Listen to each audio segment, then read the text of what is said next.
Let's go ahead and we're going to start with a little practice. I guess the first thing I'll say is that when I learned Shikantaza 50 years ago, the instructions they gave were no instruction.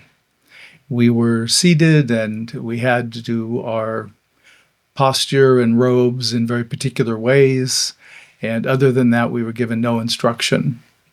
I decided I was going to approach the senior practitioners I could see and ask them what they were doing in Shikantaza, and each person gave me a different answer. So I realized that nobody had any instruction on what to do in Shikantaza.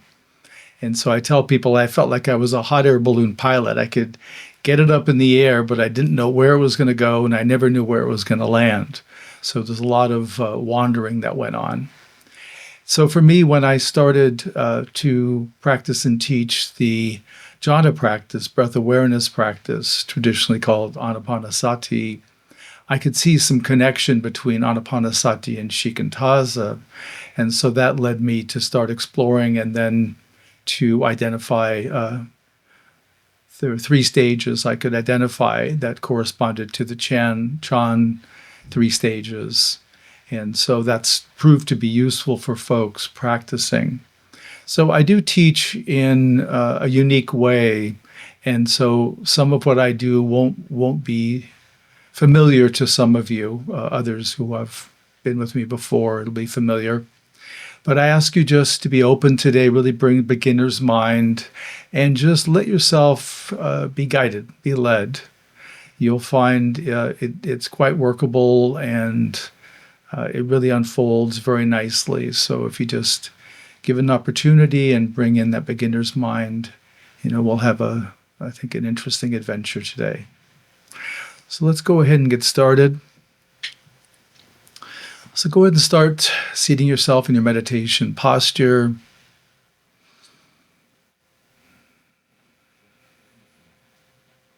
And however you're meditating is fine. There isn't a prescribed way.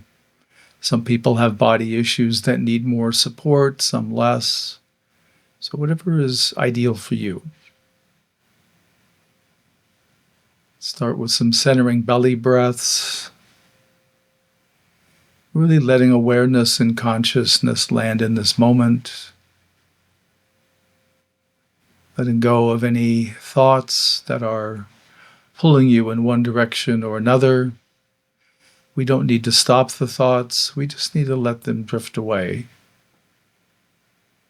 I'm going to briefly go through posture instructions as we have a couple of new folks here. So first, you want your knees to be lower than your hips. If you're sitting on a zafu or meditation bench, that's naturally built into those.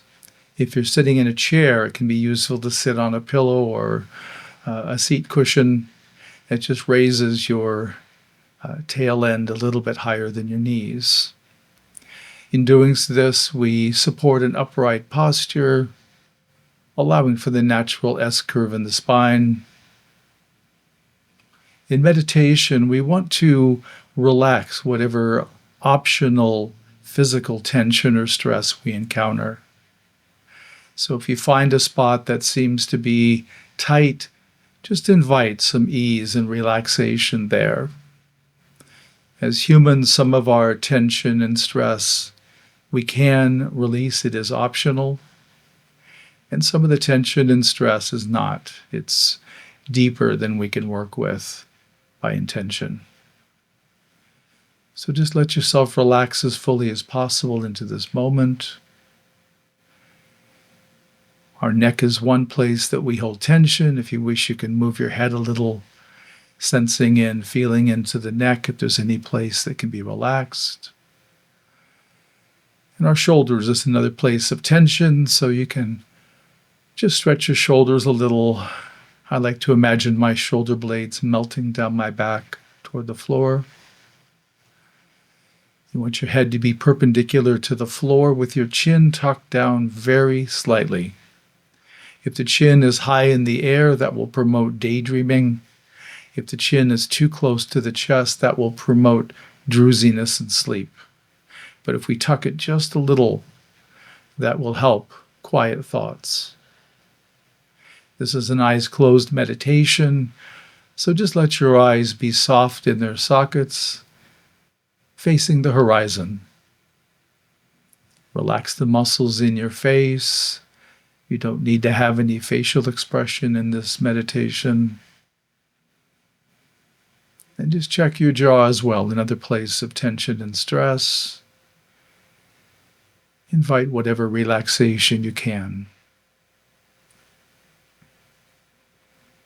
Begin by inviting awareness to the belly energy center that we call the hara in the Zen tradition. It's about 2 finger breadths below the navel and 2 or 3 finger breadths in from the surface of the skin. If you can, breathe into the hara, again with that beginner's mind, with curiosity. Even if you're experienced with the hara, we never know what we're going to find. So be open, be curious.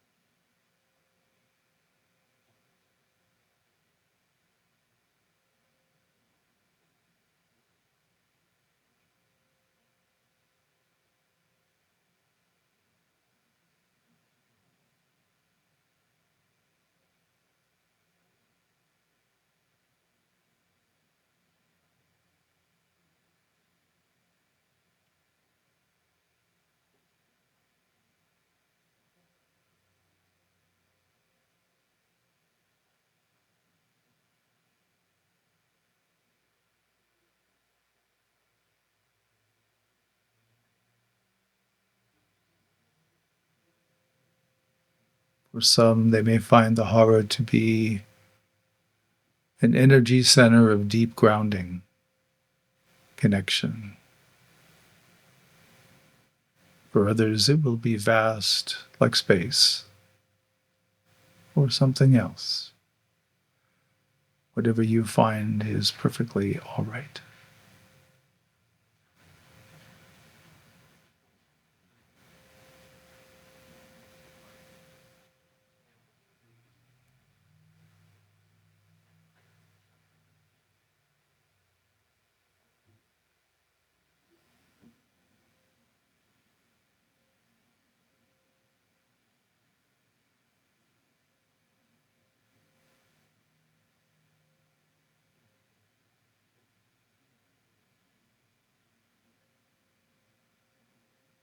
On the next in-breath, invite awareness into the chest cavity.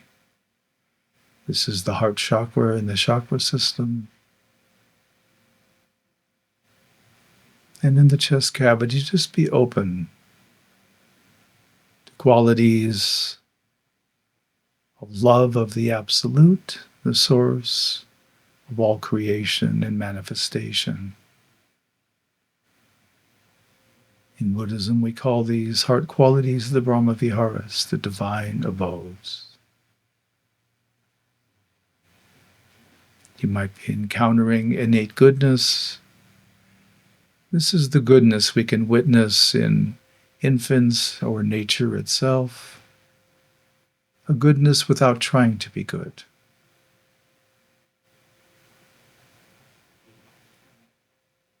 Innate goodness has a light buoyancy, a kind of warm flow and ease.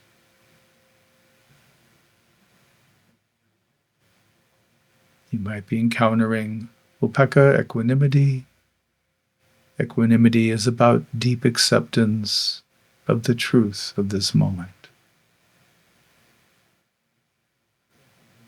It's seeing the perfection in the imperfect.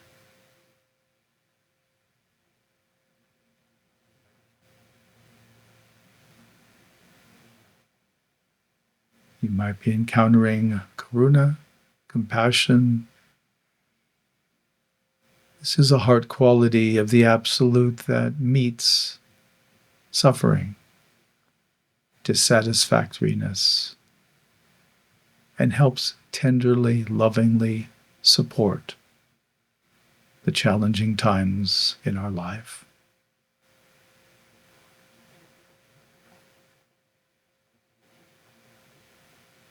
You might be in touch with mudita, which is a love that is generated from the unity, the non-duality of the Absolute, where we witness another's success or joy, and our heart resounds, responds, as if this joy or success was ours. There's no envy, no jealousy, just delight at the other's good fortune.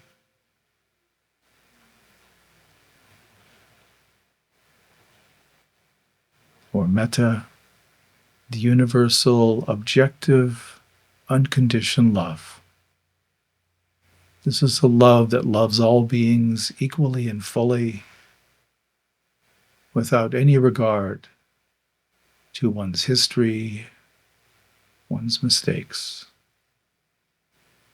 Every part of us is loved by the Absolute. Just be open in the chest cavity and the heart chakra with no expectation.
On the next in-breath, invite awareness to the center of the forehead.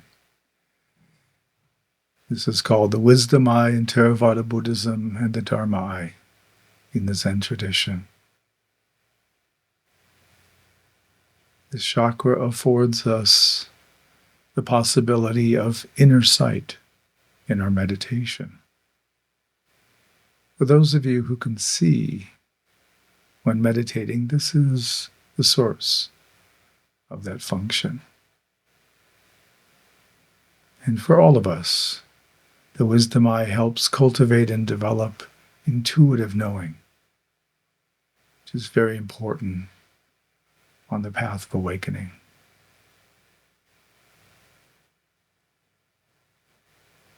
Just rest awareness in the wisdom eye, breathing in, if possible, but curiosity and not knowing.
On the next in breath, invite awareness to the top of the head, the crown chakra.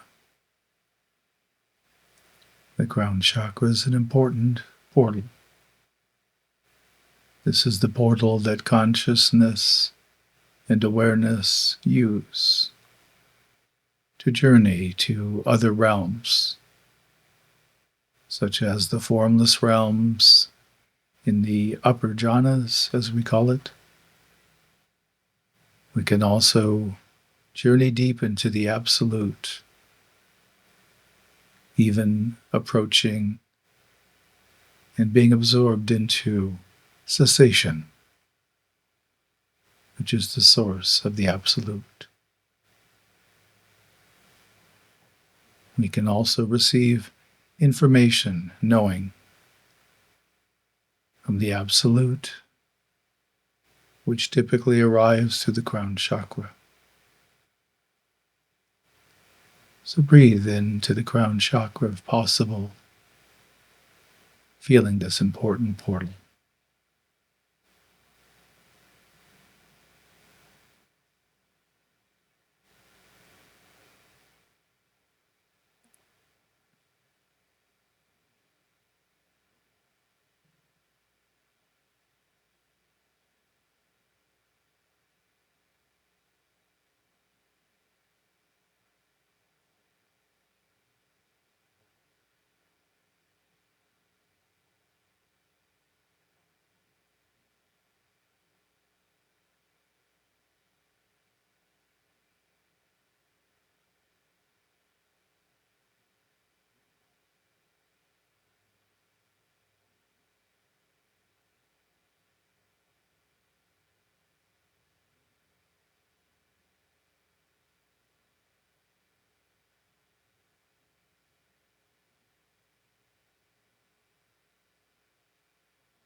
On the next in breath, invite awareness about 18 inches or half a meter above the crown chakra to the universal chakra.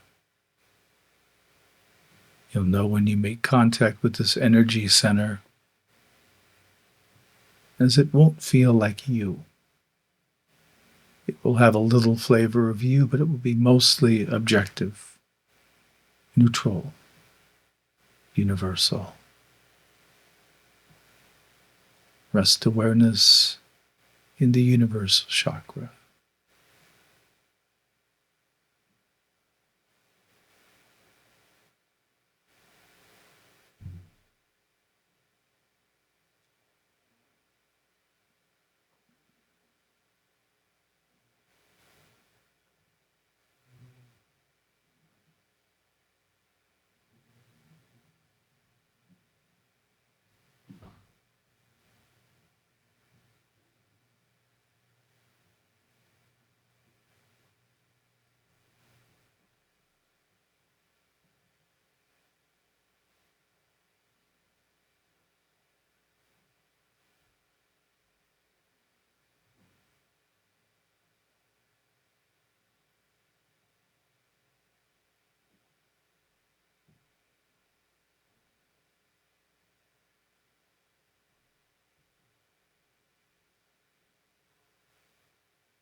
Now invite your awareness to your interiority, to within this body.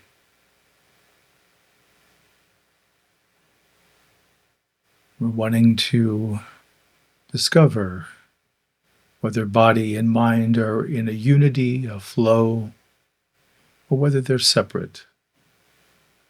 If they're separate, it's common for one to hold the mind in the head and the body from the neck down. So often there's a conceptual block somewhere around the neck. Just understand this block is entirely conceptual. Just breathing into your interiority. Just be either with mind-body flow, or if there's a separation, hold mind, body, and separation as one, with no expectations.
As mind and body begin to unify and flow as one, just be with that flow without any direction or any involvement. Just be present.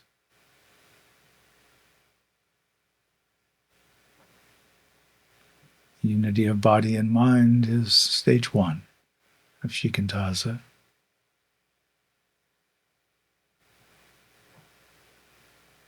And taking the unity of body and mind as our inner atmosphere, let awareness contact the outer atmosphere outside the body. Holding both inner and outer atmospheres, see if they're the same or different. Feel, taste, touch. See what resonance, what sameness is present between inner and outer atmospheres.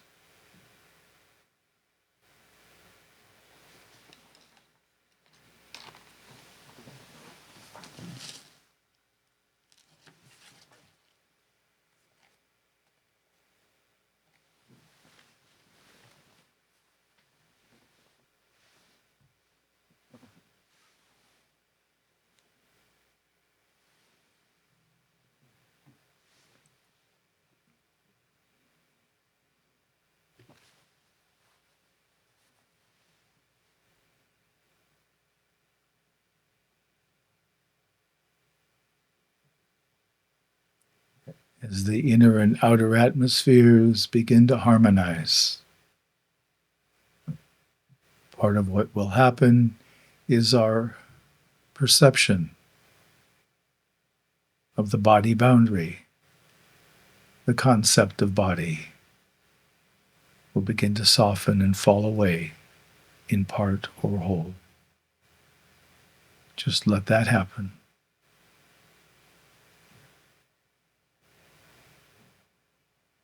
Unity of inner and outer atmospheres is stage 2 of Shikantaza.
Feel the harmonizing resonance of inner and outer atmospheres.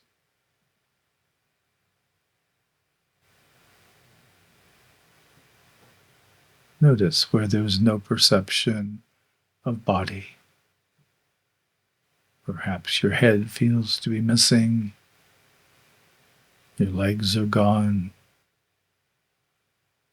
or some other body parts are not where you thought they'd be. Let awareness move to where the body boundary is not sensed or felt, and allow awareness to move in to the vastness, the spacious void, the black nothingness of the unmanifest Absolute. Opening to the vastness of the Absolute is stage 3 of Shikantaza. We'll abide here in silence together until I ring the bell.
Yeah, as we become aware of the inherent harmony, the resonance between inside and what we perceive inside and outside, as we recognize the sameness, then they begin to harmonize and vibrate together, let's say.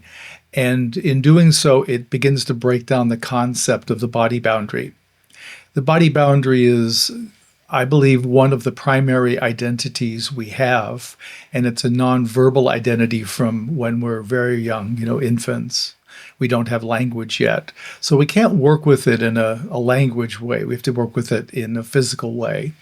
And so this allows that to happen. But But as the inner and outer atmospheres harmonize in our perception, then, and we go deeper in our meditation, then the body boundary will begin to soften. Like we can have a perception of having a leg 3 meters in one direction, an arm 2 meters in the other direction, or just simply the body's missing, no head, no upper body, that kind of thing. So once the body boundary is missing in part or whole, then we want to let awareness move into, sort of launch into the void, into the vastness. And really what we're trying to do is reach with awareness to see if we can feel or find any boundaries or borders in the absolute. What we'll find, of course, is there are no borders or boundaries, but the experience of reaching and not finding them has an impact on us, rather than if I just tell you there's no boundaries. When you explore for yourself, it becomes more real in your experience. And then once we get proficient at doing these stages, then we can begin to move more deeply into the absolute. We can journey either towards the manifest, which is characterized by love and presence and pure awareness and brightness, sort of a bright white, or the unmanifest, which is more characterized with blackness, with absence, emptiness, peace, and stillness. So we can have an inclination towards one or the other of those. My experience is that even if we do, it's going to open up in the way that's most suitable for us.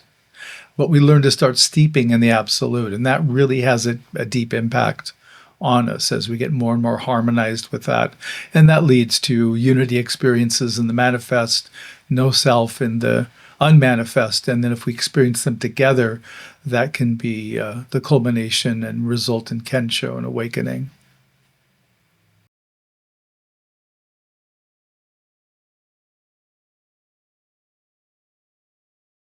Yeah, wait till you feel stable in the second stage.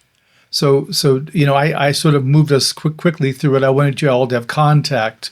We'll spend more time as the day goes on, but take more time than with the second. Really wait till those atmospheres really are harmonizing, and we can feel the harmonization. Some people can hear the harmonization like frequencies or tones, or there can be some other way that I'm not mentioning that you can perceive that these are one. And in realizing the oneness, that's where that body boundary begins to just melt away, fall away. And then we just move into the vastness, which is all that's there. The body's no longer there. But try, if you're getting in your head, try to come back into the heart chakra in the second stage. Keep that juiciness going in that stage. And I think that will also let you feel more comfortable. And just to know, people do or can have discomfort or unease when they're moving into the absolute, because it's completely unstructured, it's non-conceptual, there's no form. So there's all these things that to us are alarming or can be alarming, because it reminds us of a time when we're untethered, when we're sort of floating through space like the astronaut that's severed from the spaceship. We can have that fear. So again, you want to do it slowly. Let yourself build up to where it feels natural to make the third step.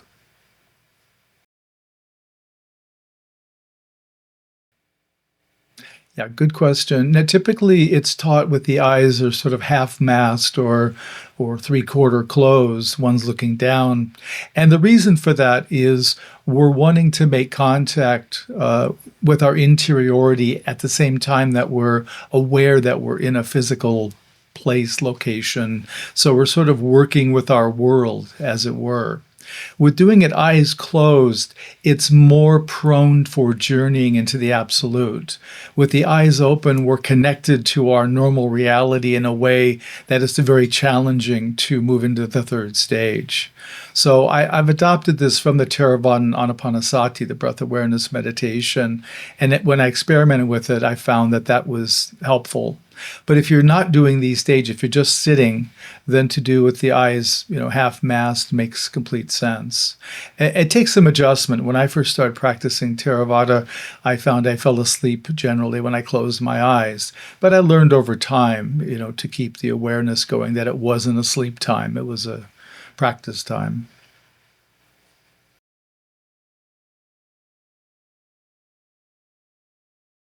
I think if there's curiosity or if it feels like something significant happened, that can be worth sharing. In my lineage and my teaching is that we do talk about this. I work with folks one on one. I grew up in the Soto school where we didn't talk about things much, if at all, and it was discouraged. But there's a reason for that. But for me, I think it's more helpful if we do begin to language some of this. And also, what I find is it normalizes it, where if people are having experiences, somebody hears it and it's like, well, yeah, I'm having that too. So they start to see that this is not extraordinary. This is a natural part of the unfolding. And then for me as a teacher, I can also work with people. If I can see that they're getting cooked in one side or the other, I can try to move them to the other side, so to the manifest or unmanifest. So that's helpful too, to know what's happening with practice. Was your Ango structured as a normal Zen Ango where you just do the like 40-minute sits, 20-minute breaks all day every day? Okay, that's why it's intended to create body discomfort, to learn how to be with suffering and still find a sweet spot. On my retreats, we don't do it that way. We move to open sitting, where I lead a guided meditation like we just did for 45 minutes or an hour. Then I leave and people continue sitting as long as it feels appropriate for them. And this way, I tell people, when you're in the zone, extend your sit. If you're struggling, end your sit. Go for a walk, take a nap, whatever you want to do. And this way, everybody starts getting into their own biorhythms of when their sweet spot. Some folks sit at 3 a.m. and it's the best time for them, and other people midnight or other times. So part of that's recognizing what works for you. So I think this is, certainly pregnancy will do it, but I think the Angos, the way they're set up in the traditional way, this is an expected outcome.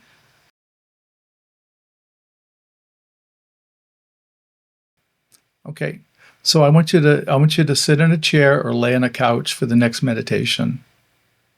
I want you to be comfortable, whatever that means for your body. You do, because you're going to see if your body's comfortable, you can go deep. If you're uncomfortable, you're staying here, struggling moment by moment, wrestling with this. I remember sitting in these kinds of retreats and saying to myself, okay, one more breath, then I'm going to scream and run out of this room. That's it. I get one breath. Okay, one more breath. That's the last one. I know that the Eno fell asleep. He forgot to ring the bell, and so I'm running out of here. Period. So, it's built in, and you're laughing because you know these words. Yeah. And again, it is an approach. I don't have criticism of it, but I've just shifted to a different way that I found that works better for my teaching for folks on retreat. One of the things I forgot to say is that the Buddha was an aversive type. In Buddhism, we believe that everyone has 3 defilements. Greed, desire is one.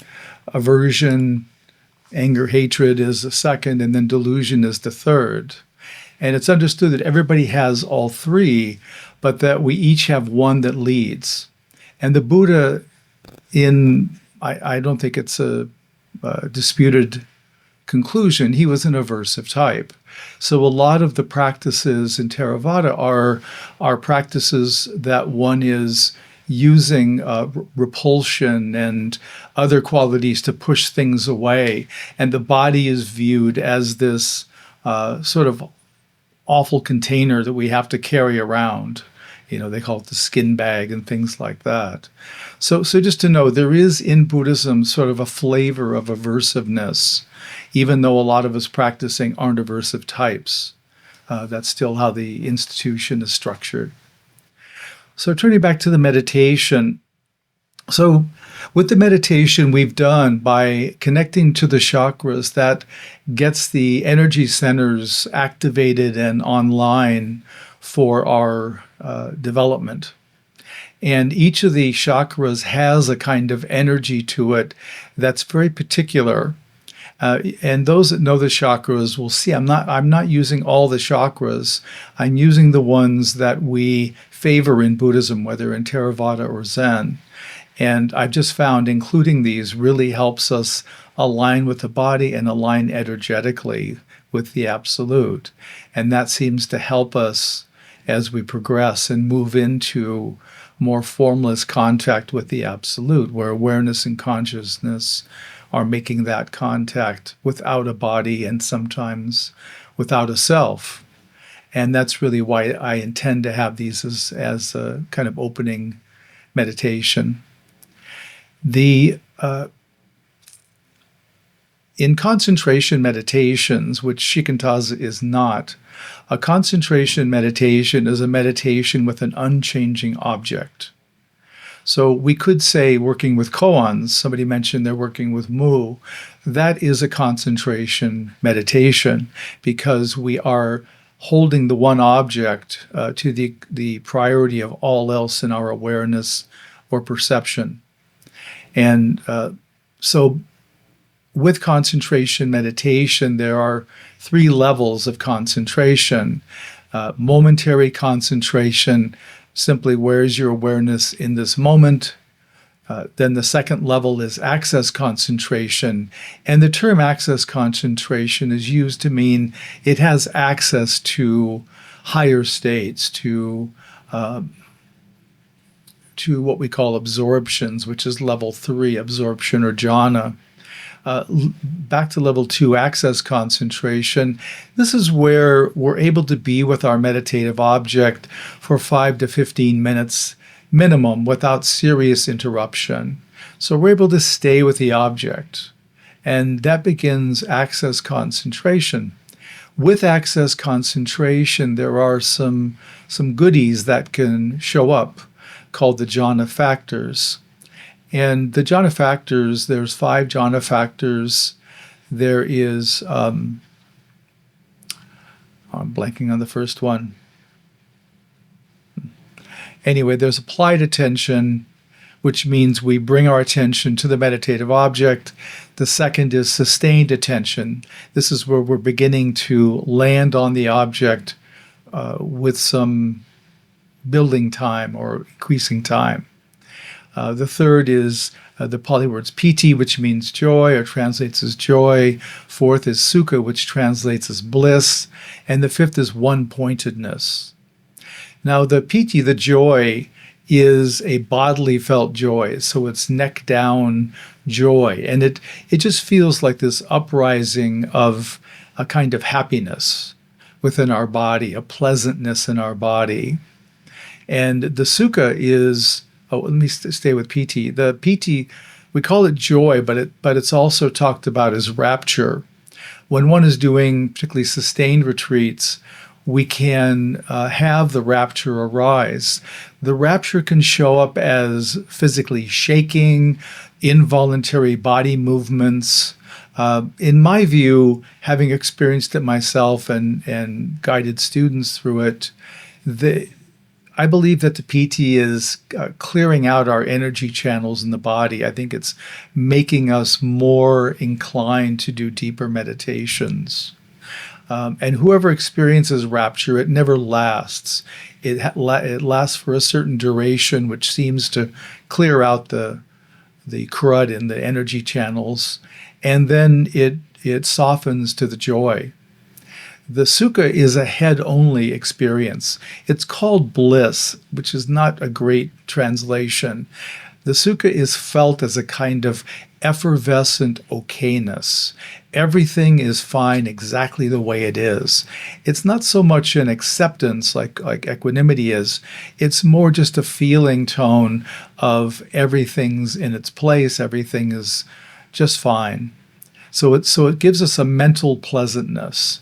And then the one-pointedness, the ekagata, is where we lock onto the object, where we can't be dislodged from our meditative object. There's such a deep connection. And typically when we're at the stage where we're having the one-pointedness, the sense of self is very dialed down if absent.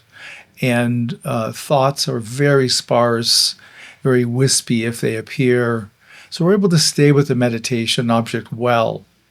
And that leads to the third level, absorption. Absorption is where consciousness, awareness, and the meditative object merge in an indivisible manner, in a non-dual manner. There's a oneness of connection with the meditative object. And in jhana, in the Theravadan lineage I'm in, there's no sense of self, there's no thought at all, but there's full perception. So we're experiencing the meditative object without any sense of me or any thought about it.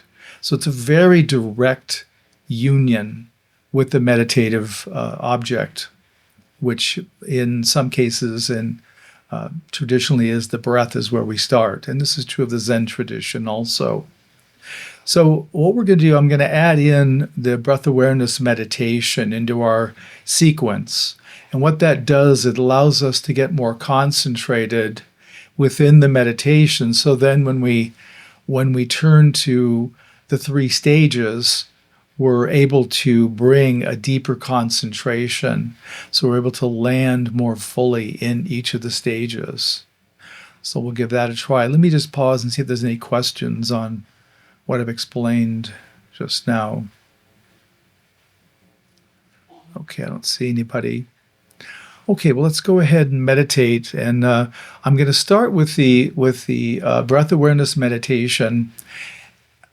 Actually, no. I think what I'll do is I'll go through the sequence. I'll just fold in the breath awareness meditation. So just follow along with what I'm guiding and just let yourself have whatever experience you're having. But just, again, let go of control a bit. Let yourself be guided. Just follow the flow of what we're doing, what I'm leading. So go ahead and seat yourself in your meditation posture, starting with some centering belly breaths. Just relaxing into this moment, letting go of anything that's catching your attention or awareness.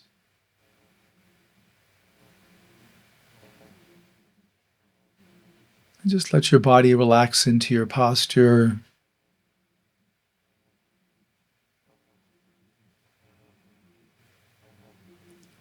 Feel your contact with the floor. Take in the support of the building you're in, holding you and protecting you. Really take in that security, the safety.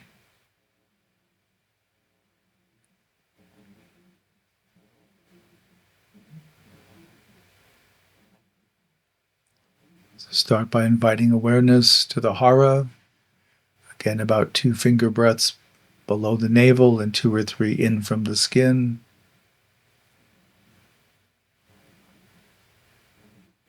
And just let breath touch the hara without any expectation. Just bringing curiosity. I don't know what's going to be here.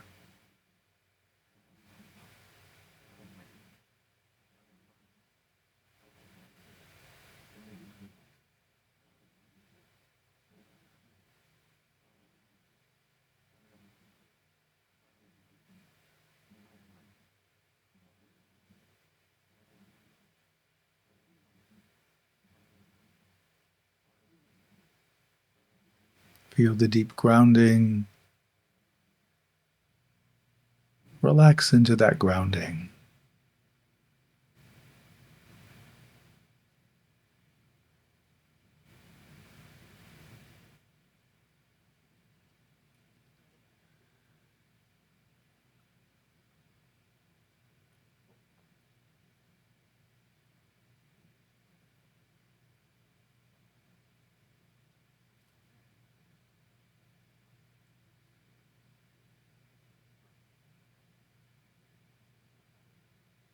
Some of you may be experiencing a spaciousness in the hara.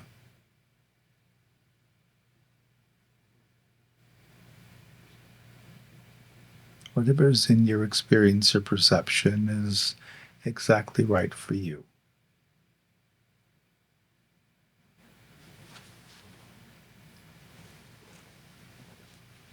On the next in-breath, invite awareness to the chest cavity, the heart chakra. Gently opening awareness here. Make sure to contact the perimeter of the chest cavity. Sometimes the absolutes, heart qualities, seem to abide around the perimeter of the heart chakra. So making contact with that area, just be open, be curious. Don't know what you're going to find. And just sense into the resonance in your heart chakra to be with whatever heart quality is presenting in this moment.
Just notice the tenderness that's here,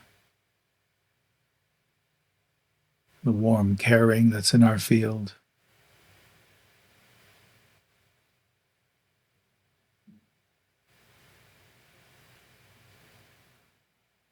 Just feel the tenderness in your heart chakra, warmth, almost like an inner embrace.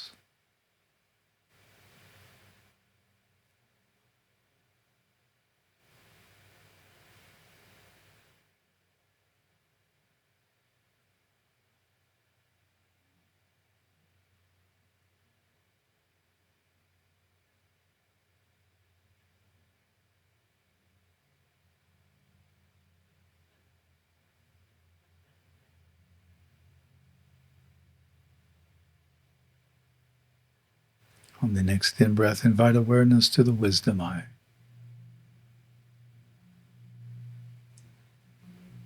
When awareness contacts the wisdom eye, we can sometimes feel a pressure, like a thumb pressing on the center of our forehead. Other people feel a kind of energy swirl or activity, or maybe something else. Just be with whatever your experience is in this moment.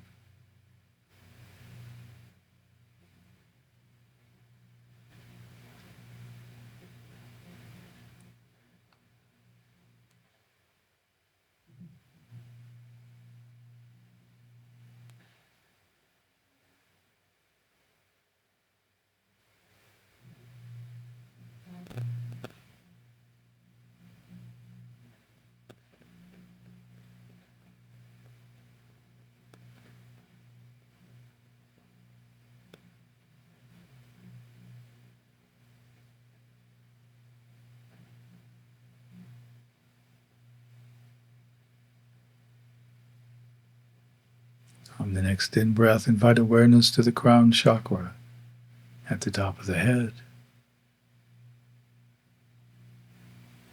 Sense into this important portal, feeling its ability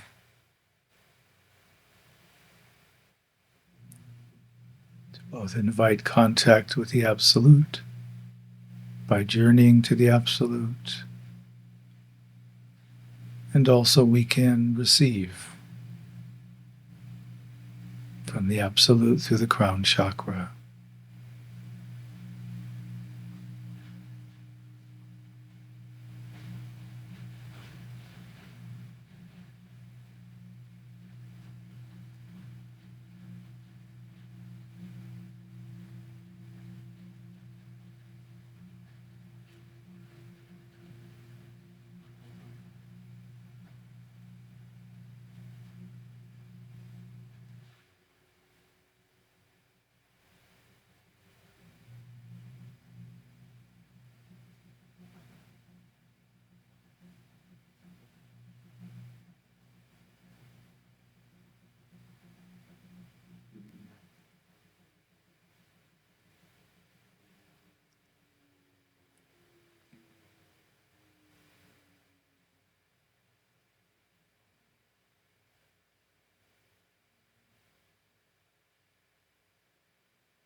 Sometimes we can feel a little bit of an ache in the crown chakra as we're working there. So if you feel a slight soreness or ache, that's normal or not unexpected.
On the next in-breath, invite awareness to the universal chakra. Just let awareness drift up about a half a meter above the crown chakra.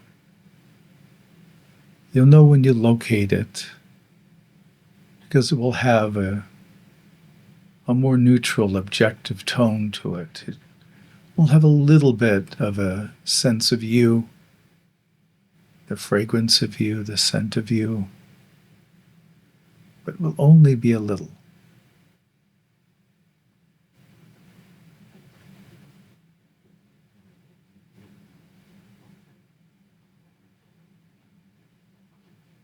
And just rest in the universal chakra,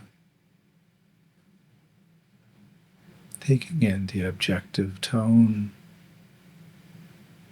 and perspective of the Absolute.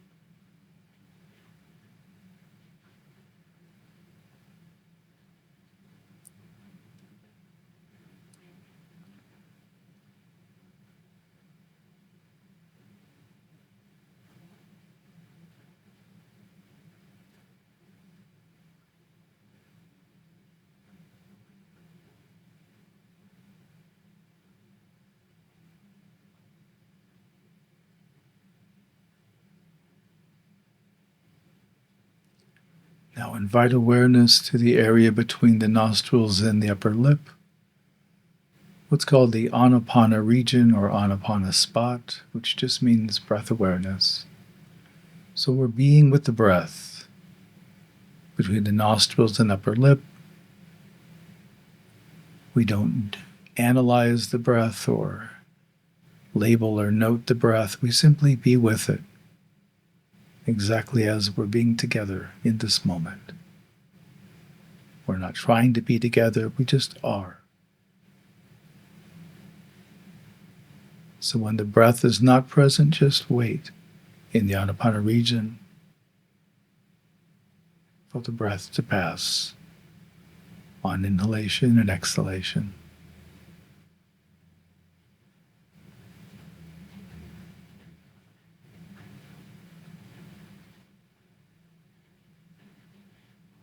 If you find awareness drifts away from the meditation, then just kindly return it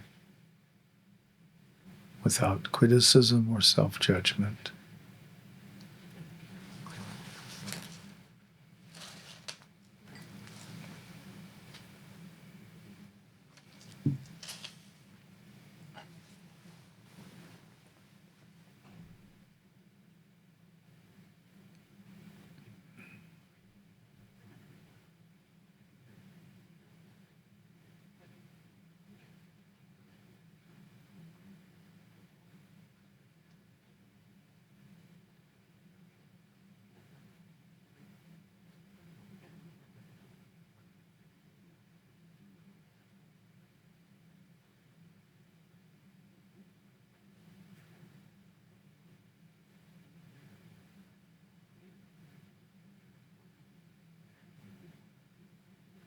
When the breath is present, relax into the breath, letting go of any doing.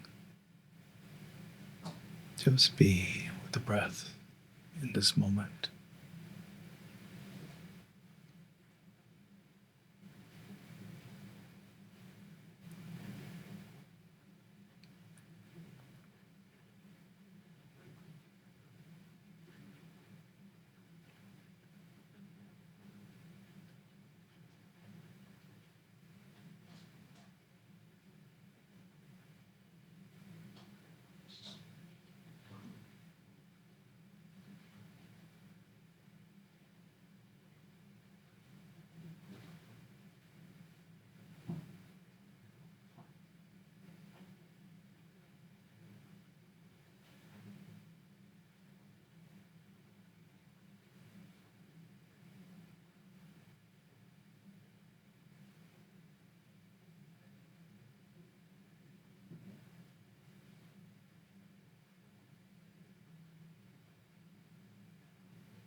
Now let awareness move to your interiority, perceiving and observing whether mind and body are separate or in a unity, a flow of oneness.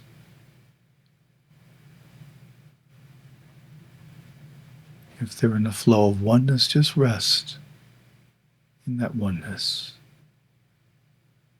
If they feel separate, if they're separate by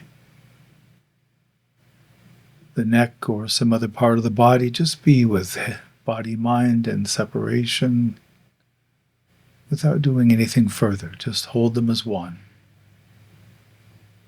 Because the separation is entirely conceptual, it will begin to fade and drop away. And the natural state of body-mind flow will be present for you.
As mind and body flow in a oneness, let awareness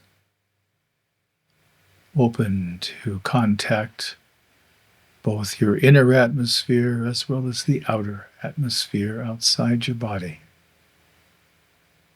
We're simply contacting both to see if we can tell if there's a resonance, a harmony of sameness in inner and outer.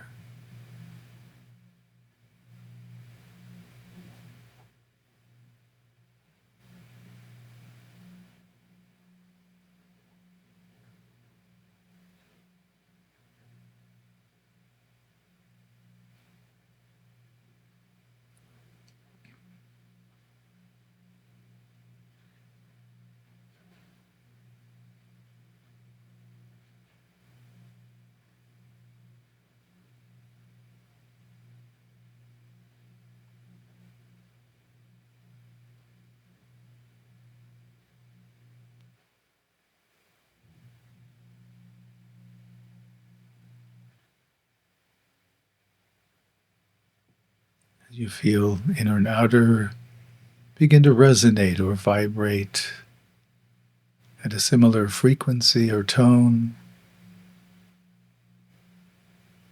you'll notice that the body boundary begins to soften. The conceptual identity of the body begins to fall away.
As the body boundary softens and drops, let awareness move in naturally to the vastness, the spacious nothingness, the absence that's here. Let awareness reach into the vastness, stretching to see and feel if there are any boundaries or borders, any limits in the Absolute, our source.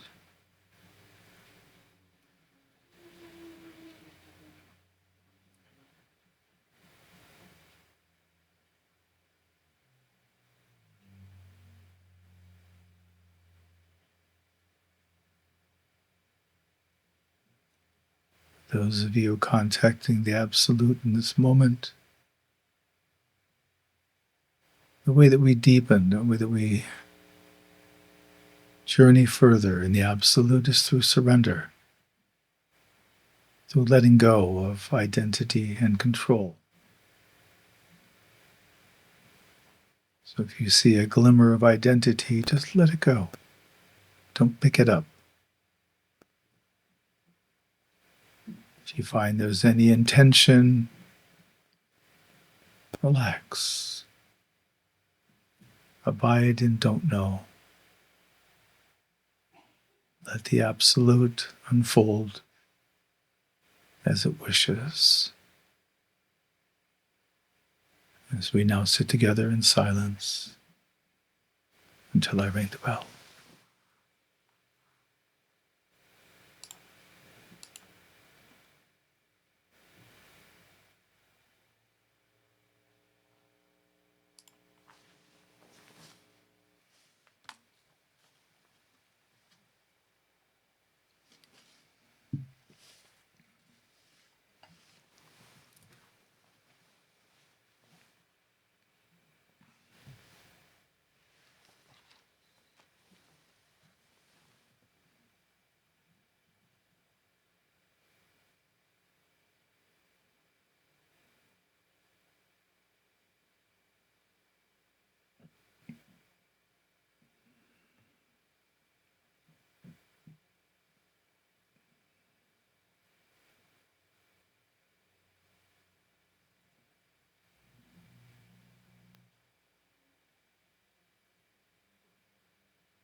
Some of you may be in contact with the quality of ease, of smoothness.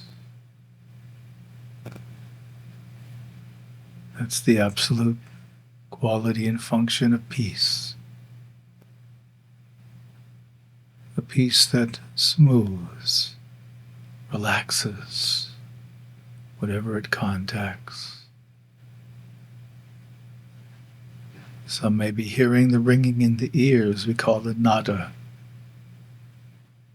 This is the sound of the profound stillness of the Absolute. Let yourself relax into the peace, the stillness as you're experiencing them. Letting go of control and doing. Surrendering to peace and stillness.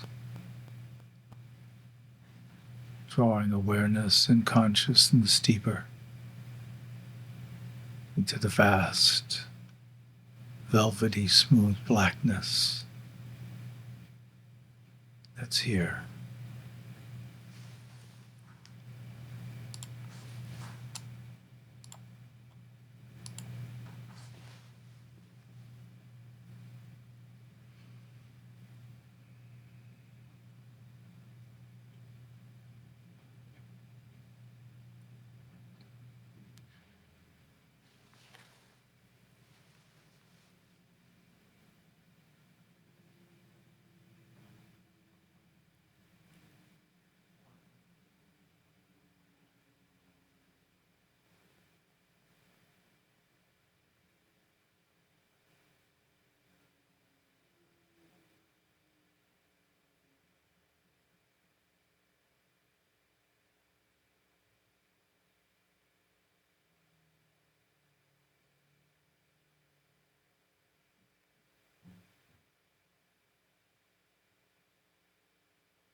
You can start with breath awareness and move to shikantaza. And what I would recommend coming back to the breath is if you feel a little wobbly, like with, say, stage one, it's not quite engaging, they're not quite getting into a flow, then you can come back to the breath, develop some greater meditative concentration, then come back to stage one, see if it works better. It should. And then on from there. So it's fine to use the breath as an anchor. And in fact, when I started the Zen world 50 years ago, that was where we all started. I counted breaths for 2 years before I was allowed to do shikantaza. So it becomes kind of a real base, a foundation. Yeah, it's probably relates to identity, that there was a little bit of concern about opening to this vastness, not having a body, all of that. And so you did exactly right, which is to be with it as fully as you can, and then to invite a softness, a gentleness, a peace there. And that will help relax that. But it's just a little pullback, let's call it. So yeah, but you handle it just right. So just view it that sometimes the self needs a little soothing, a little comforting. It's feeling a little like we're getting out of my comfort zone now. Yeah, particularly when you're in stage three, that's when you want to be dropping everything, and that's really the instruction for surrender. So when we're there, we do want to stop the doing. We do want to stop manipulating, using technique. So you're quite right. And if you find you're getting caught up in it, then going back to the heart for a bit is really useful. And this is one of the most important aspects of shikantaza to me is you have to have the heart juiciness. If you don't have the heart juiciness as part of the practice, shikantaza can feel very, very dry when you're sitting and you're waiting for this flow to move. Because the body mind flow is done in part because of love, because of the unity aspect of love. So we have to have that as part of our experience. That's why I include it. And it really helps to have the concentration, the breath awareness meditation helps us penetrate more deeply when we meditate. So that's why I lead a 3-week awakening retreat each year, and this is the sequence I teach. And the retreats are quite successful. There's a majority of people have awakening experiences on them because of this practice, and then the guided meditations seem to be beneficial as well. You're steeping in the absolute. That is probably the peace it sounds like and feels like to me, that you're steeping in the peace and maybe a little bit of the love of the absolute. So yeah, just to stay there and steep. And the main thing again is to surrender all of our doing, our technique, because a lot of meditators know lots of little techniques, and we have to put them all down when we get into the absolute, because that just creates a barrier between awareness and the absolute. So yeah, so you did exactly right. That was just to steep in the vastness and take it in. Well, and if that's the case, then that's another thing you can incline to is you can hold your view of the absolute as being this unending ocean, and that'll be more comfortable for you. But at some point we drop all the concepts too. But you can have that as part of your build-up, that you're opening to the ocean. You're becoming one with the ocean. Yeah, beautiful. Yeah, we're not trying to not think, because that becomes another doing. But we want to just cultivate a neutrality, really a disinterest in our own mind workings and thoughts. So we're not trying to suppress or get rid of anything. We just let them get further and further away. And so that's by staying with the meditation. If you find you're getting caught up in the thoughts, then try coming back to either one of the heart practices or to the breath awareness, whichever feels the most appropriate. And both of them are concentration practices, so they both can develop good concentration. So you want to steep in whichever one of those feels the most appropriate until you feel like the thoughts and the self are becoming more distant, and then you want to resume the practice, come back to the shikantaza. Yeah, the natural state is that they are in a flow, they are merged. The concept is that they're not, that this is the mind and this is the body. And it's just a way we reference and get accustomed. So part of what we're doing is just being with it, letting all the ways, what I call the markers of me, soften. And you may be one who identifies with you from things like the actual function of sight or things like that. People have different ways they identify, and to recognize it is fine. But then you want to loosen that contact, take a step back, take a couple steps back from that, and just feel what's here too. So you're with one aspect, but what else is going on in your experience? There's always a lot available to us. So I think just soften that contact if I were you. Yeah, so just stay with them with the intention of not holding them separate, not seeing them separate. Just what if, be a question mark to yourself. I'm not sure if they're merged. I'm not sure if they're separate. Let's just hang out here and see what's revealed. Wait till the first stage is stable. We want to build the foundation well. So, and again, if you feel like the first stage is a little more challenging, come back to the heart, make contact with one of the heart qualities of the absolute, get steeped in that, and come back. And that'll help soften the distinctions and borders that you're experiencing. And remember that these are just conceptual. They're just, habitual ideas. Once we're with them, they can't sustain in when they meet the absolute. The concepts just have no staying power because they're mind-made. So, but sounds good. Just stay with it, relax into it, and again, surrender control.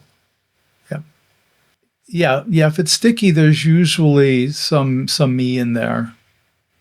So I think just hang out there, keep hanging out with curiosity and no judgment. Because the judgment's not going to help. You're gonna get more entrenched. So stay soft and loose. Just keep that beginner's mind. I don't know what this is.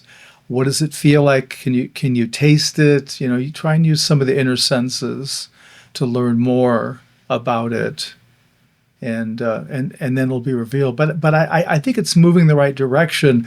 But I think you're then conceptualizing it once it starts getting established, or once you start experiencing the no boundaries.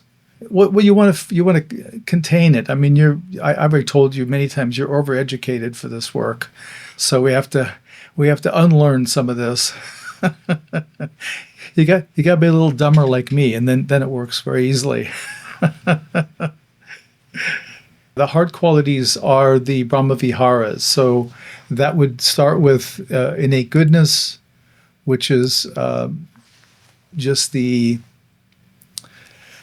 it's a quality that we can touch into that all beings have. And it's most easily accessible to witness in infants, human or animal. Nature is very easy as well. And it's that goodness they exude without trying to be good, without trying to impress us. So we have that quality in us, and that's more buoyant. Another is upekkha, equanimity, which is about deep acceptance of truth. So we apply equanimity to accept fully the moment we're in, our full experience. Then there's karuna, which is compassion, which is a tenderness. It comes in the face or meeting suffering or pain. It helps. It doesn't eliminate the suffering or pain, but it helps support it. It lets us tenderly be with the pain. Then there's mudita, which is an empathetic joy. So that's celebrating another's success as your own.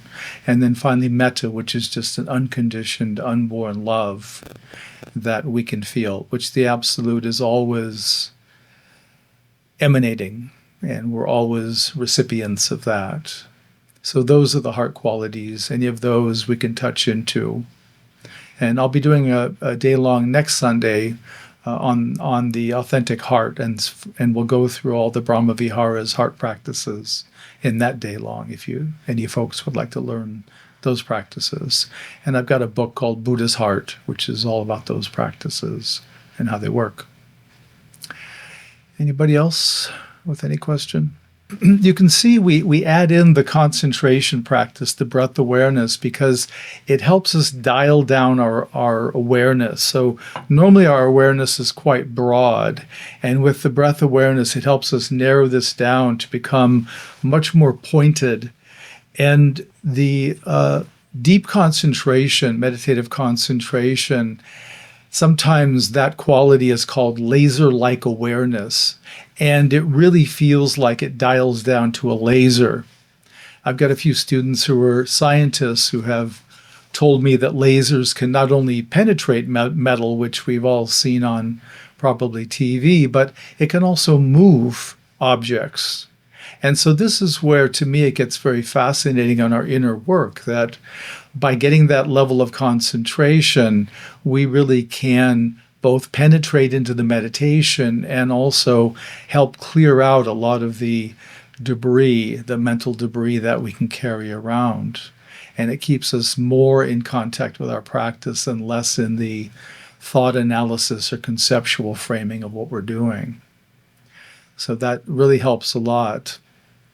I did want to touch briefly on the fact that this is a dana daylong, and some of you may not be familiar with the practice of dana. Dana is one of the perfections, one of the paramitas in Buddhism, and dana means generosity. So what we're doing when we do dana practice together is, as a teacher, I'm offering the teaching and meditations and my experience and the lineage experience in the day long.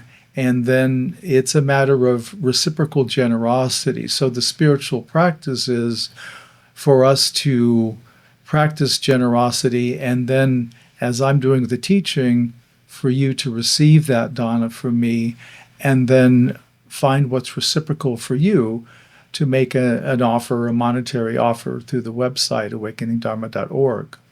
And ideally, we want to find a way to meet our generosity. We want to match the generosity.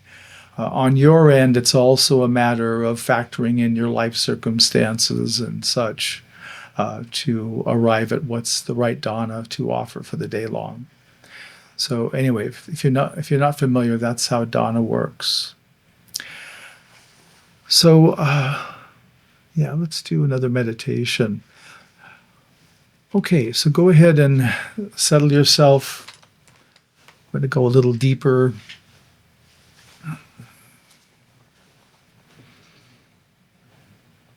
And always start with the centering belly breath, really filling your lungs and abdomen all the way down to genitals, and then releasing as much of that area as you can. I include the genitals because a lot of meditators don't go to the genitals. They avoid that area. And to me, we need to include all of us in our practice. And since a lot of us have identity in our genitals as it relates to our gender and sexual preference, etc., then we want to include that and welcome that as well in our practice. So that's why we breathe all the way down to the genitals and then release as much of that air as you can. Find your stability in your seat. You want your seat to be supportive, yet you want to have some ease.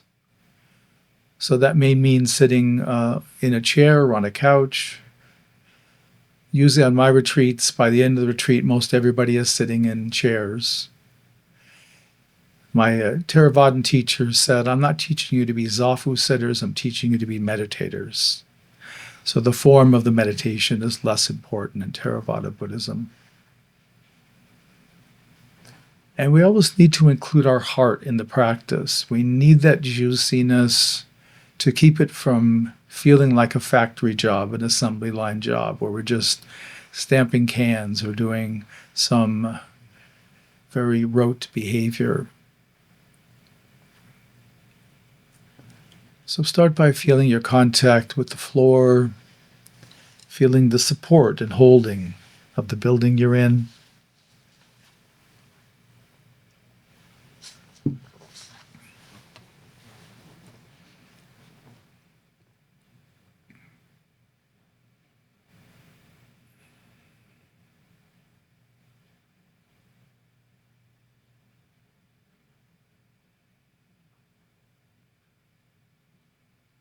And really feel the security and stability in this moment. We're sitting here in a Sangha. The Sangha has a certain supportive energy, connecting energy.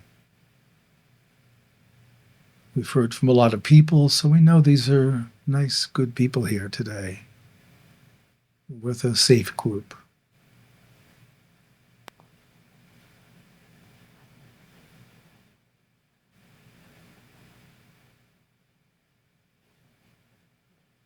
And with each breath, just relax a little more. We're going to start by going to the heart chakra, the chest cavity. And I want you to recall an individual from your life, somebody who was a mentor, a teacher, somebody who was beneficial to you. They helped you in a time that you really needed it. Perhaps they introduced you to someone important in your life, or helped you get a certain job, or some other way that they were generous to you in a way that really mattered. And just feel your gratitude for that person,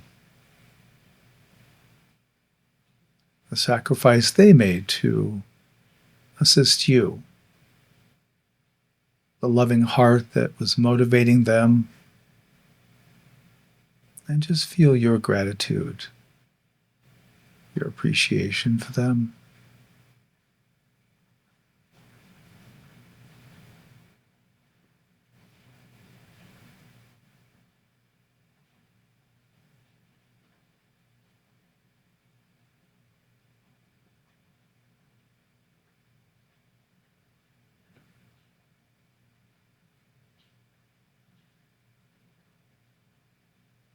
Just let that gratitude resonate.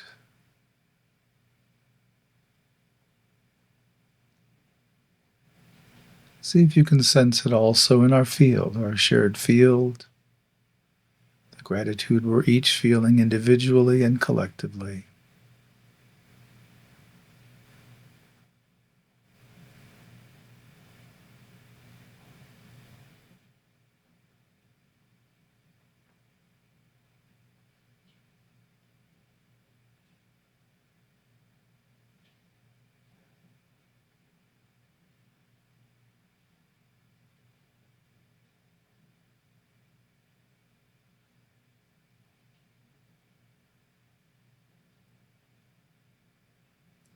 Right, invite awareness to the hara.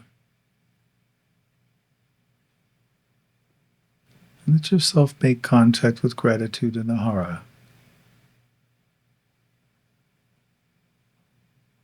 Feel it as a stability, a foundation.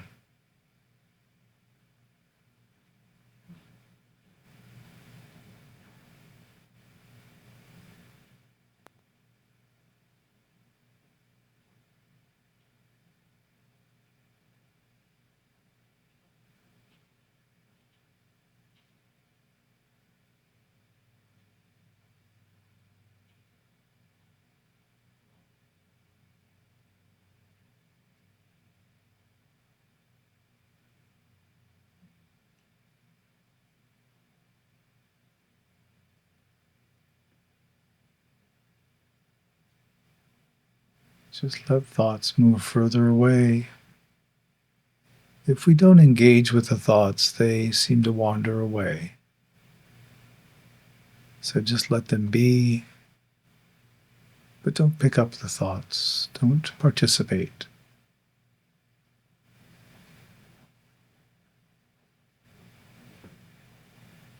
Without fully leaving the hara, leaving a little awareness abiding in the hara, invite awareness to the heart chakra.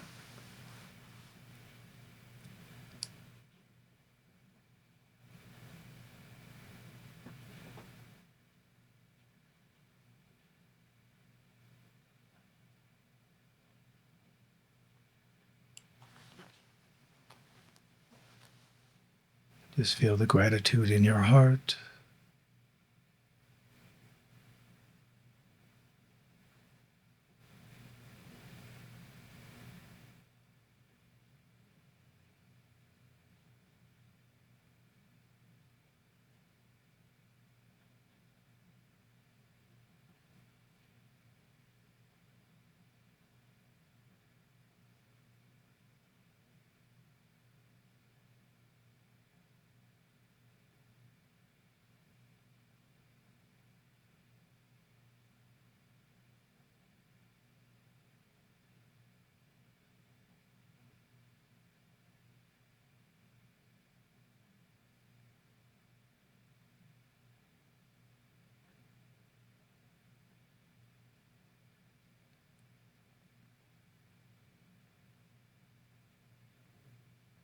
And just let the gratitude expand in your heart to include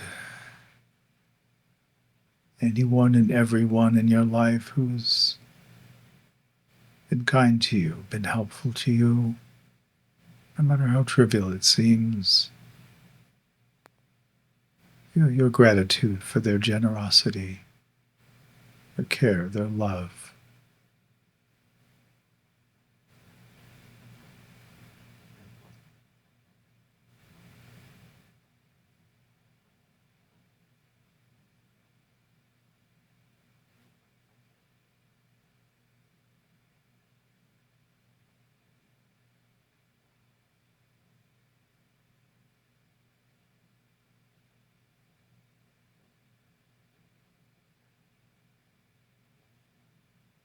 The next in-breath, invite awareness to the wisdom eye, maintaining a little awareness in both the hara and heart chakras.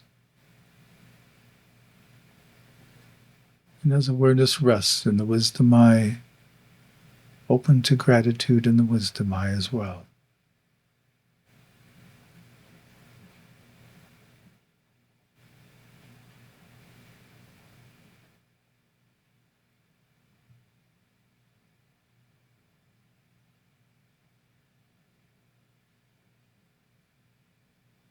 Feel your appreciation, perhaps your respect and love for the person who was generous with you.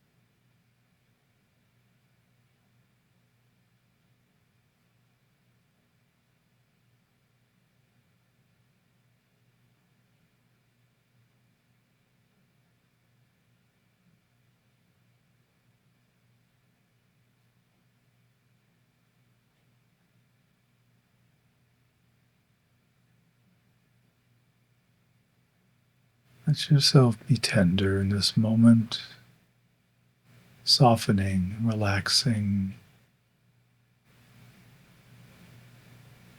feeling your tenderness.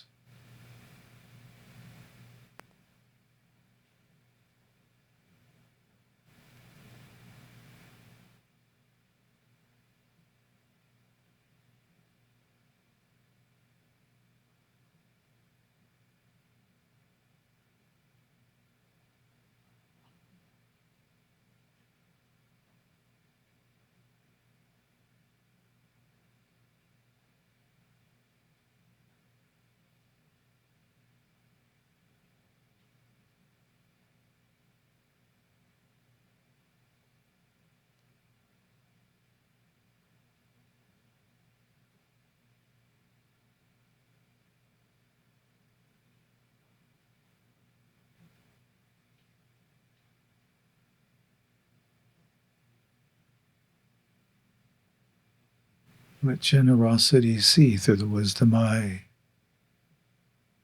viewing you and the world with the eye of generosity, the care, the love, the giving.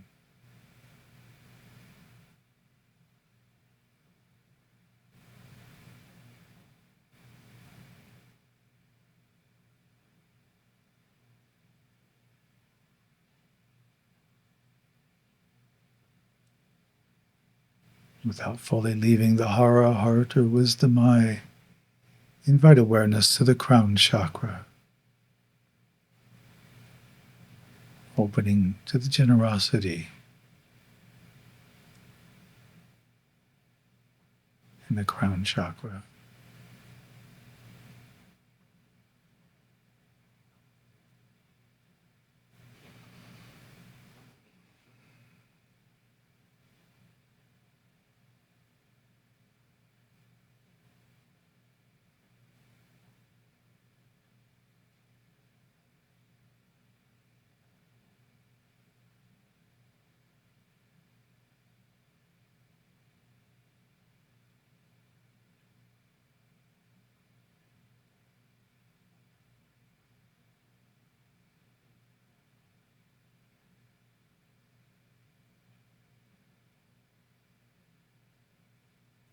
The generosity resonating in your awareness and consciousness,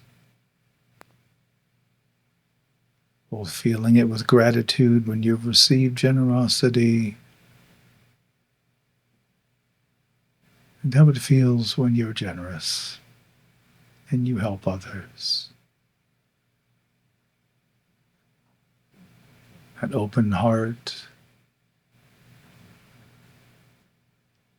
the connection, the undivided love.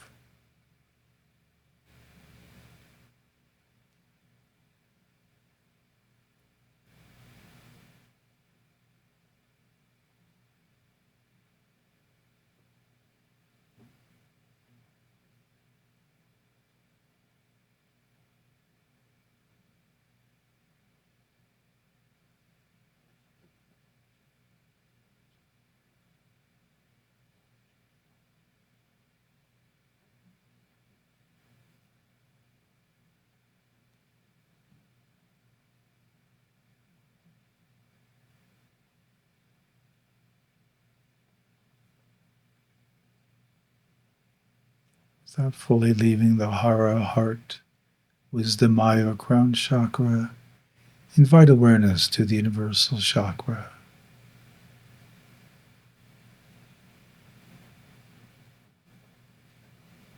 Opening to the felt sense of generosity there.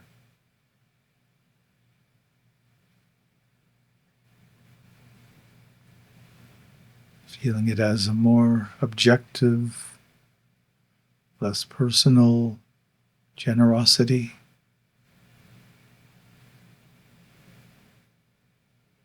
More like the intention of generosity, the motivation for generosity.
Invite awareness to the Anapana region between the nostrils and upper lip.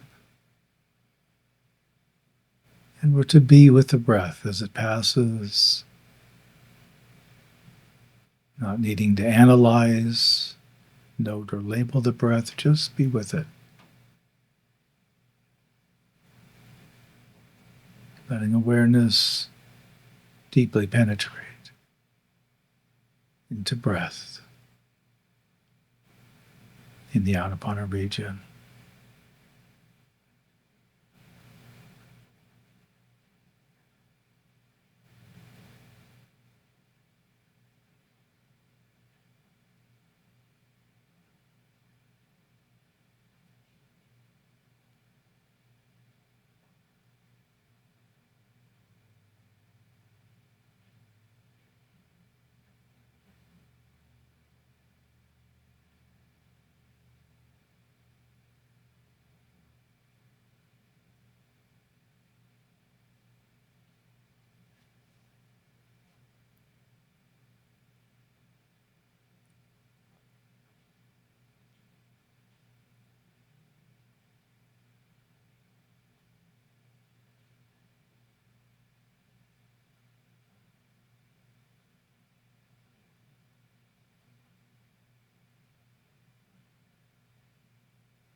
Now invite awareness to your interiority.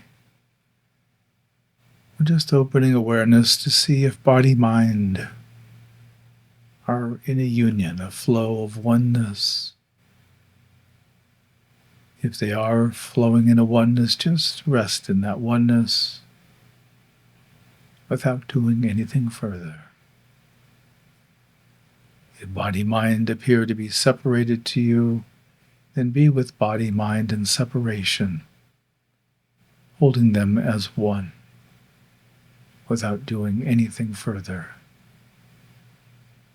Just maintain awareness on body-mind separation. Because the separation is conceptual, it will begin to crumble and fall away. And the underlying unity will be revealed to you.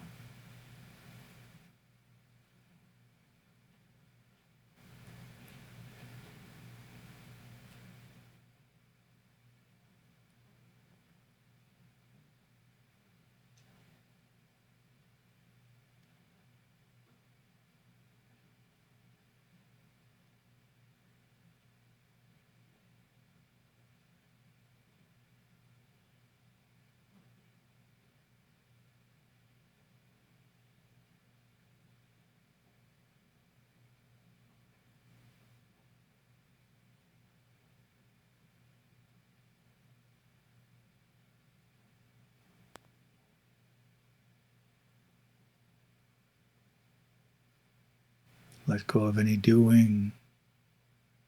Let go of any technique. Just be present for the flow of body-mind.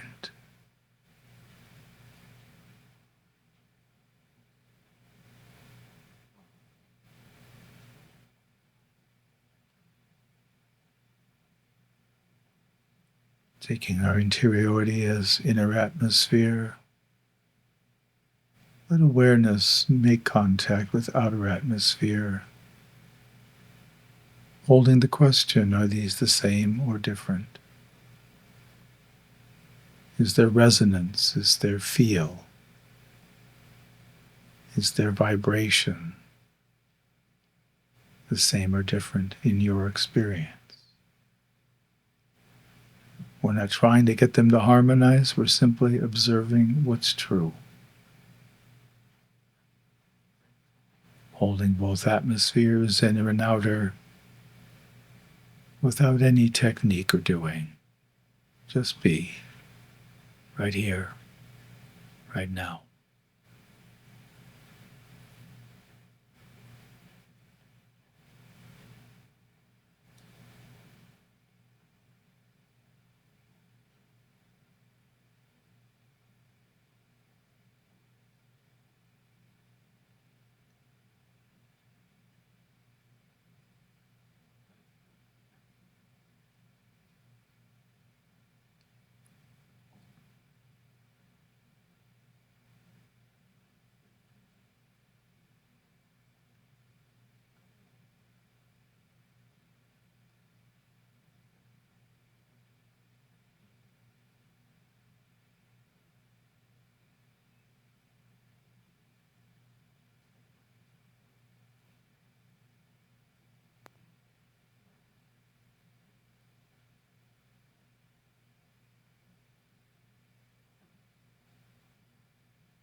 as the inner and outer atmospheres harmonize,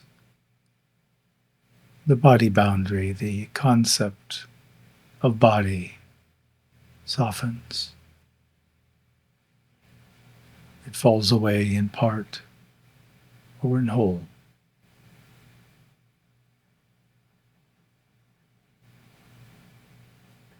When you find the body boundary is sufficiently absent,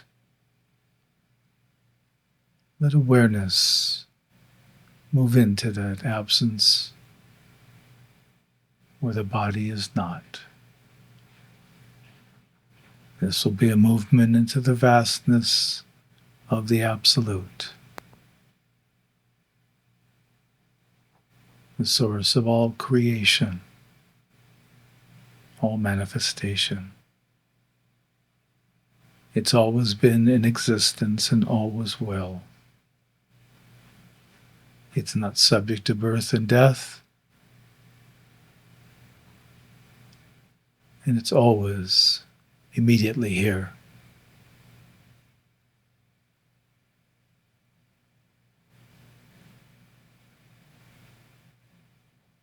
Those of you with inner sight may be seeing the vast blackness before us.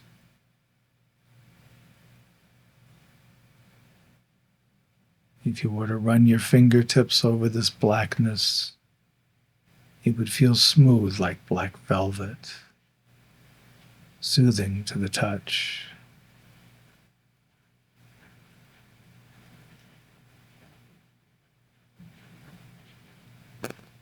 Just feel that smoothness, that ease.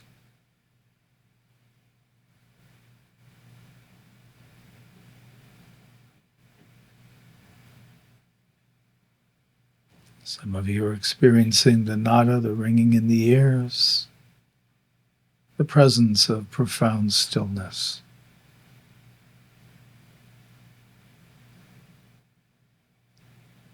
Let awareness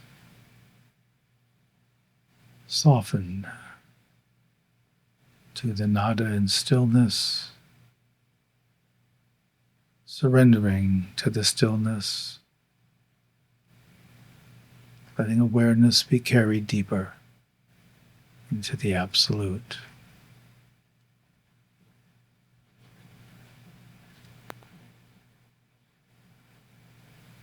The peace is also here with us. This is a peace that smooths and relaxes whatever it meets.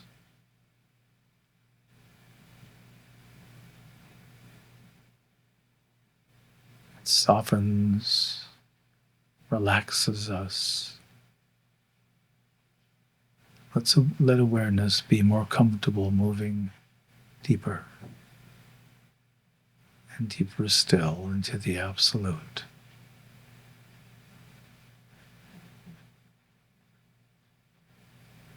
Let go of any technique. Relax any doing. Just be in the Absolute.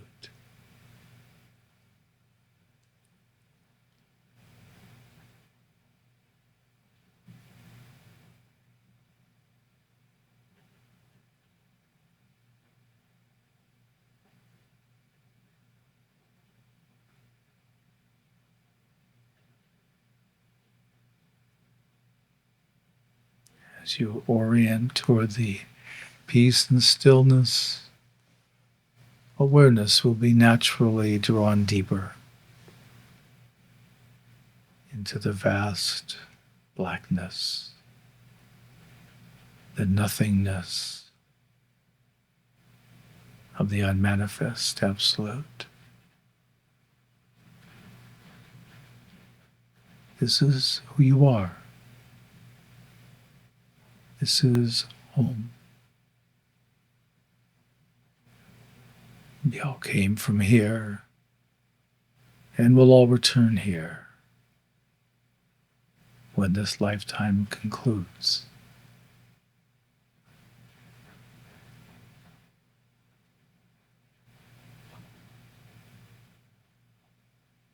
Feel the absence here, the emptiness, softening concepts,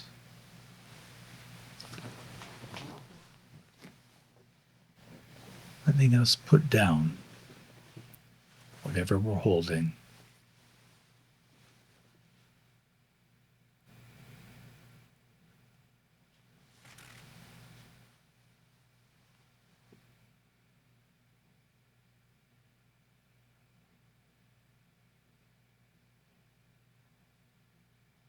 Open a little more fully to the Absolute, letting yourself be taken deeper and deeper still into the vast luminous blackness, the deep peace, the pristine stillness.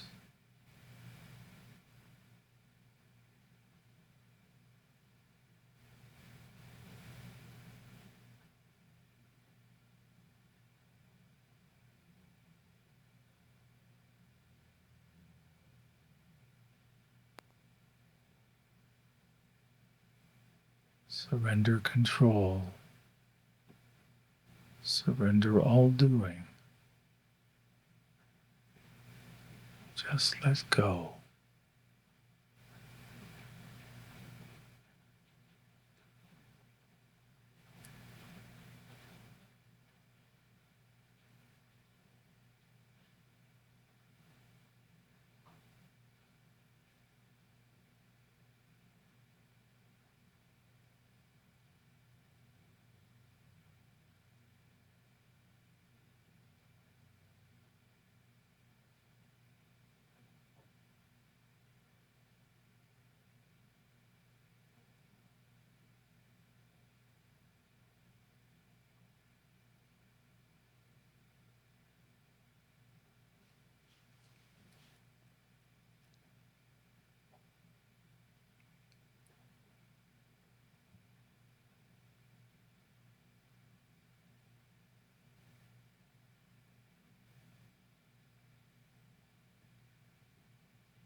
Let awareness be drawn deeper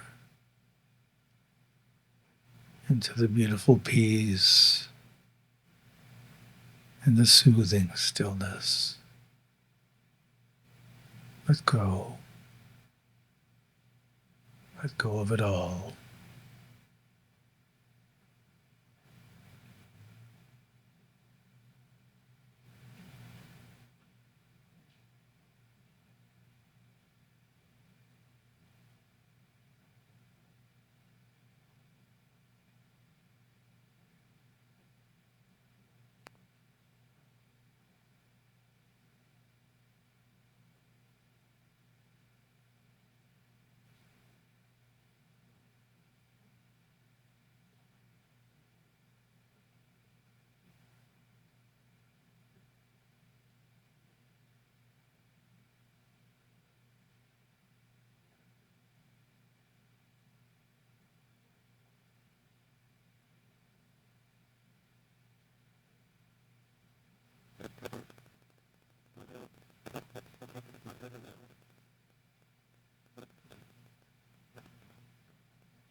Listen to the sound of silence, the stillness that's here.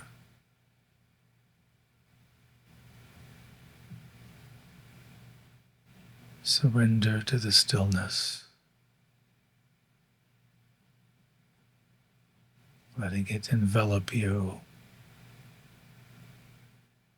draw you deeper and deeper still.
Right, we're moving towards the conclusion of our time together.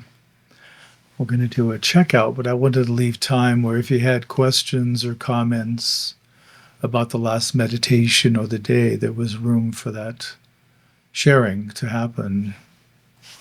Yeah, I'd say, when you want to do a more traditional shikantaza, that's the way to go with the eyes open.